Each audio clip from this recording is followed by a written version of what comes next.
The Daldongnae spirits are enigmatic entities deeply rooted in Korean folklore, named after the Daldongna, a term referring to old, tightly packed hillside shanty towns that emerged in South Korea during the mid 20th century. These spirits are said to embody the struggle, resilience, and untold stories of those who once lived in the impoverished neighborhoods. Unlike conventional ghosts that haunt places out of malevolence and or unfinished business, the Daldonia spirits are considered as watchers, guardians, and sometimes tragic remnants of the past, lingering in the dimly lit alleys, staircases, and abandoned homes of these now vanished settlements. The Daldongna spirits are not uniform in form. Some appear as shadowy figures, barely distinguishable from the light, their features flickering like old, faded photographs.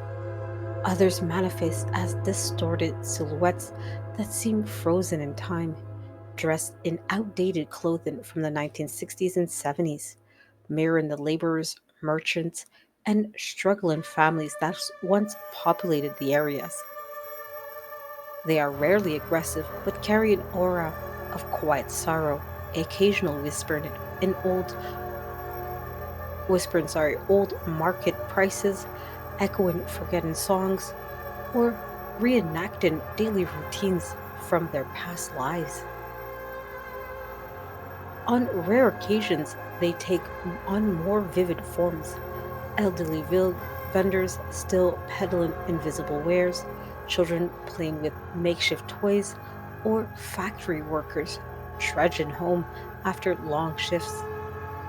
Their eyes, however, always remain slightly unfocused, as if peering into a world just beyond human perception. Encounters with these spirits are often accompanied by faint, nostalgic sounds. This distant clicking of suju bottles, the hum of an old radio playing trot music, or the rhythmic tapping of a loom from a textile workshop.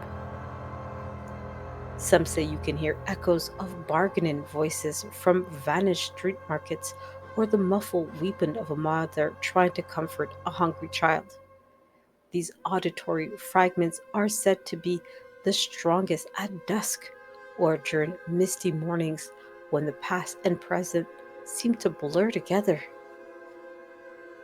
Strange, fleeting aromas also accompany their presence, wafts of sizzling odeng, scorched coal briquettes, or the sharp metallic scent of rain soaked tin roofs.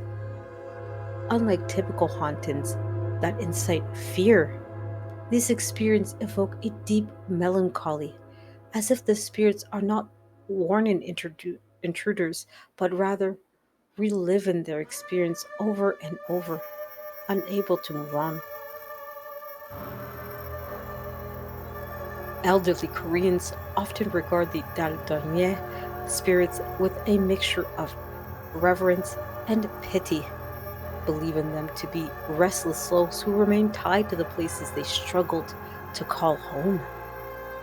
Some say they linger due to unfulfilled wishes, perhaps a dream of escaping poverty, a promise made to a loved one, or a life cut short by hardship.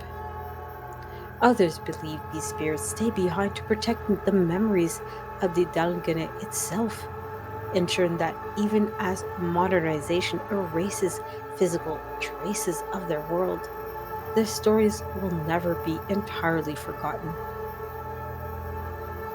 Folklore suggests that one should never directly acknowledge or attempt to interact with these spirits, as doing so might anchor them to the present, making it harder for them to eventually find peace.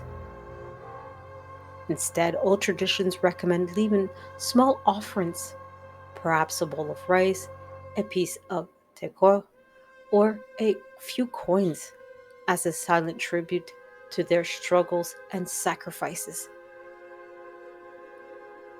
Even as the last remnants of the Daldongnae fade from Korea's landscape, the spirits remain timeless echoes of an era defined by hardship, hope, and an unyielding perseverance.